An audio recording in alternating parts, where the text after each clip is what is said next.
ఓయ్ దోస్తులు, welcome to empty mix. ఈరోజైతే ఫుల్ ఆకలితో ఉన్నానండి. వెళ్ళి కిచెన్లోకి వెళ్ళి చూస్తే రైస్ అలాగే రసము కర్రీ ఉంది. బట్ దీంతో పాటు వడియాలు కానీ పాపడాలు ఉంటే మామూలుగా ఉండదు కదా.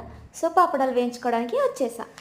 చూడండి, ఆయిల్ వేడైన తర్వాత ఆయిల్ అయితే మ్యాక్సిమం వేడి అయిపోయింది. సో అప్పుడు పాపడాలు వేసానండి. ఆ వేడికి కొన్ని పాపడాలు ఫస్టే మాడిపోయాయి. అబ్బా, వేస్ట్ అయిపోయాయని చెప్పేసి ఇంకా కొన్ని పాపడాలు తీసుకొని ఈసారి చక్కగా బాగా వేయించుకున్నాను. తర్వాత అలా అన్నం వేసుకొని ఆ అన్నంలో చక్కగా కొంచెం ఆవకాయ కూడా ఉంటే ఆవకాయ కూడా వేసుకున్నా. అలా ఆవకాయ ముక్కలు చూడండి, దీన్ని మాగాయి పచ్చడి అంటారు. అలా వేసుకొని నేను వేయించుకున్న పాపడాలు వేసుకొని అలాగే రసం వేసుకున్న తర్వాత అలా పాపడాలు నంచుకొని దాంట్లో తింటుంటే